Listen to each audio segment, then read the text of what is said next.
Welcome back to the channel, Stephen Howson. Today we're going to be talking about Jadon Sancho. If you're wondering what it is with the difference in location, I'm here for the 80th anniversary of D-Day in Normandy, doing a little bit of touring around, paying our respects to those that have fallen. You can check that video out on Howson IRL, probably next week. Now, I want to talk about Jadon Sancho. It feels like it was almost written in the stars. There was another opportunity for the British press to kick the boot in to Manchester United, the same way they did the day before the FA Cup final by coming out with all of the news that Erik ten Hag has been sacked and he will be fired immediately following the FA Cup final. Win or lose, it doesn't matter. He's out the door. And then one of our players, which hasn't worked out, which has spectacularly fell out with the manager, went on loan to Borussia Dortmund, got themselves into a final. Well, he only went and bloody won it, didn't he? He only went and scored in the final, set up goals, won the game, except he didn't. Otherwise, we'd have never heard the end of it, would we? No, Real Madrid obviously won the Champions League. Great game of football, by the way. But bit of a sigh of relief when it didn't work out quite the way that I think a lot of the press was all lubing themselves up for it to go, because it'd have been horrific, wouldn't it?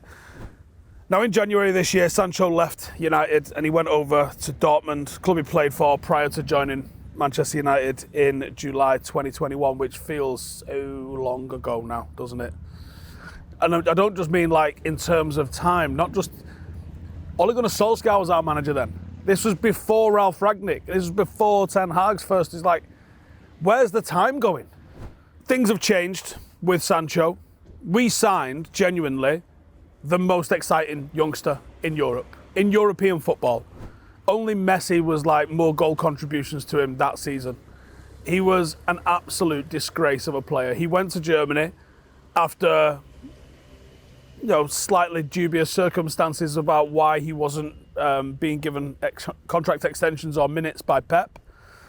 He goes to Germany, absolutely proves any doubters way beyond the pale.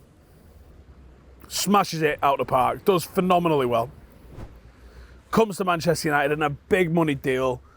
On United finishing second, he comes in with Champions League Varane, Ronaldo joins. That wave of positivity that United had for about 20 minutes was absolutely sensational.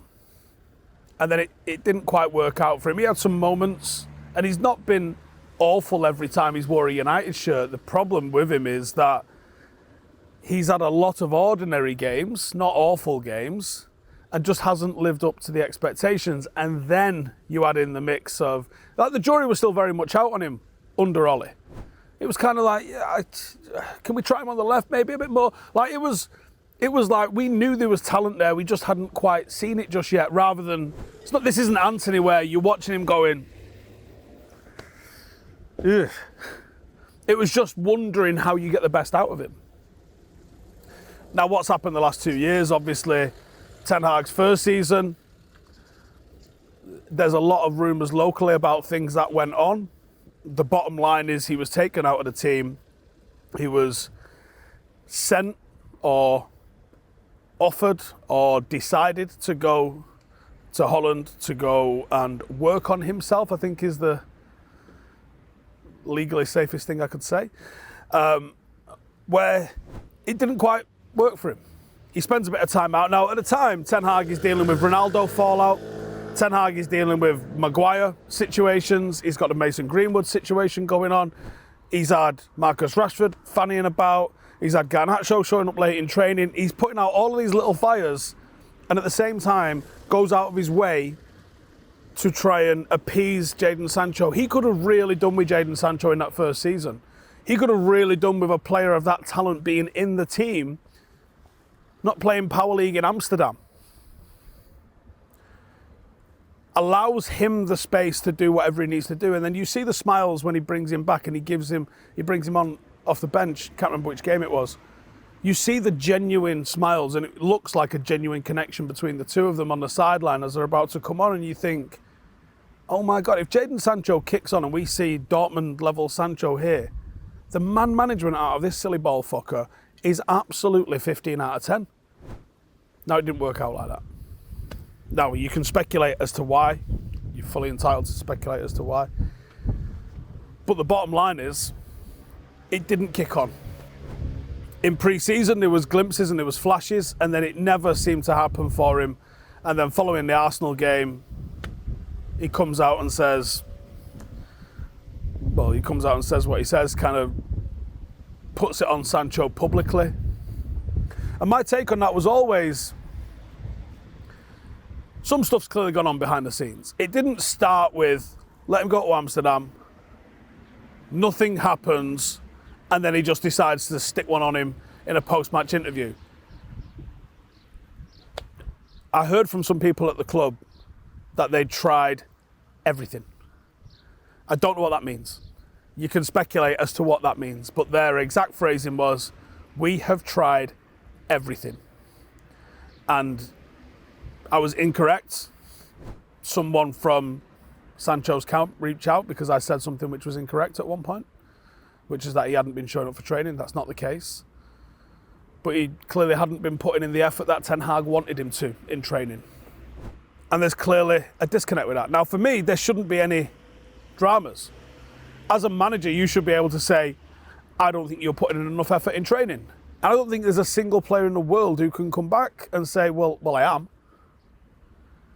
But if your manager's telling you you're not, you're not. And if you don't think you are, then you need to start just being some sort of a cyborg and go right over the other end and make him be like, okay, do you want to go home now? Or stop fucking about. Whether or not Ten Hag has got any portion of blame in how this has gone down with Jadon Sancho, some players are just going to go off the rails. Some managers just cannot deal with players that are that way inclined. Ten Hag probably has a portion of the blame. Is that 1%, 2%, or is that 20, 25%? I don't know. I'm not close enough to either of them to have any sort of inkling in that. But I am sure of this. Jadon Sancho is massively to blame for him not reaching his potential at Manchester United. Now, ultimately, people will want to know if there's a way back for Jadon Sancho. The noise around what was, in truth, a couple of decent performances, because it was literally a couple of decent performances in the Champions League, felt like it was a dig at Ten Hag and Manchester United. It felt like the press ran with the narrative way more than they would have done if it wasn't Jadon Sancho and it wasn't the circumstances we find ourselves in. Like, we saw performances that were way better than what Sancho put in right the way through the knockout stages of the Champions League. Does a couple of good performances in the Champions League change anybody's mind? Does a couple of good performances in the Champions League allow you to undermine Ten Hag? I'm almost of the mind, I think I am of the mind, no matter if Ten Hag stays or goes, which still seemingly up in the air, no matter if Ten Hag stays or goes, bringing Jadon Sancho back is a slap in the face for whoever is the manager. Yes, he's seemingly got an issue with Ten Hag, but you cannot allow a player to win in a head-to-head with a manager. Unless the manager has done something like gross misconduct, been violent with a player, completely overstepped the mark, which I don't think Ten Hag has come even close to doing. I think if he goes at Manchester United, it's not because of some mad issue like that. It's going to be because, realistically, Ineos fancy a change. Because performance-wise, from him, I think he's probably done enough to keep himself around when you factor in all of the context behind that. If he goes, it's because Ineos decide they want to change, not because he's got himself sacked, and certainly not because of anything he's done in terms of the Jadon Sancho situation. And I think Jadon Sancho's conduct throughout this has been poor. So if you get honeydicked into bringing him back on the basis of, was it even a man of the match performance? I don't even know if it was a man of the match performance in the Champions League. I think it could have been, but off the top of my head, I don't know. If you bring him back and he does this again with the next manager, that's on you. Whichever executive that Ineos have appointed to oversee this, that is on you. If he doesn't come, because he's not done it at Dortmund. At Dortmund, he's just sort of continued like one 9 out of 10 game and a load of fluff. Certainly not the standard of Manchester United player that you would expect to be our starting player. Culture is extremely important. You can't have people acting the way Sancho has done and think that you can impart a good culture. So many people demanded United got in a stern character and a disciplinarian after Ole because he was seemingly too nice, allegedly. You got that in Erik ten Hag and now you don't like it because he's pissed off someone's favourite player. You got to let a man manage. I think you can't answer the Jadon Sancho situation in one sentence, but I absolutely lean towards sell him. Now, Dortmund want to play silly bastards. They demand outrageous sums. They got 100 million last summer for Jude Bellingham. They're going to have a fat stack coming into him now because of Champions League football where they get to a final. You can't allow them to think they can just take him on loan again.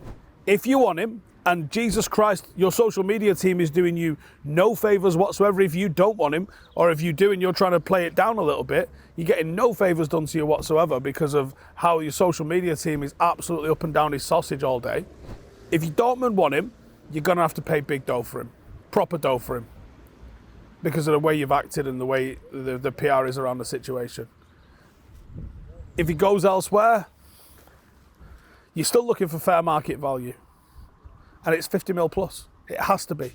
The age profile of him, the marketability of him, his ability. He's not in form, but he's still £50 million easily. If Jadon wants a second chance, despite what we've seen Benny McCarthy come out and say, I think the apology has to be as public as the slight was, which was on Twitter. And I think Jadon can frame it. I think from what he seemed to say with Benny McCarthy was, I don't want to apologise because if I apologise, then I'm admitting that I've done wrong to everything that they've said. I don't think that's the case. I think you get to, it's your words, you get to frame the apology. And I think if Jadon came out and said, I disagree with the manager's assessment, but I apologise for my conduct around the incident. I apologise for putting it out publicly. I won't do that again, and I'm happy to work with the manager behind the scenes to rectify our differences and come to an agreement. I don't think anybody would have an issue with that, including Ten Hag. But someone's got to make the first move. If he's going to stay, an apology is absolutely required. But I'm inclined to... There's too much player power at United. When fucking Lou was here, they didn't like working hard. Oh, and then they didn't like going home after 4 o'clock in the afternoon because it got dark sometimes. Jose comes and goes. There isn't a training culture at Manchester United. Players aren't willing to train. And then they complain about Rangnick, they complain about Ole, they complain about Kieran McKenna, they complained about Ten Hag. Just fuck them off. Bunch of fucking whining crybabies. Not happy with anyone. Go back to the Keanes, Wayne Rooney's, Ronaldo's, Vidic and Rio and Evra and Giggs and Scholes and Gary Neville and listen to them talk about the culture at training at Manchester United. No one's coming out and saying there isn't a training culture when the entire fucking squad was doing extras. Extras was the norm. You trained together as a team, you ate something for lunch, you did a couple of hours before you go home. You don't just fucking disappear, which is seemingly what people are alluding to at the moment. Anyway, that's my thoughts on Jadon Sancho. Please let me know yours in the comments below. I'll see you in the next one. Hey, thank you for watching the video. If you are new around these parts, then don't forget to subscribe. My channel is proudly supported by my community on Patreon. If you'd like to get a little bit of extra content, a Discord group, meetups, five-a-side games, weekly podcasts, behind the scenes, and even an occasional bit of transfer news as and when I get it, then for the price of a pint, you can show your appreciation for the content that we make and get some goodies for doing so as well. Check the link in the description or click the button right here. You'll also find all of my socials here too if you want to follow me on any of those platforms. Nice one.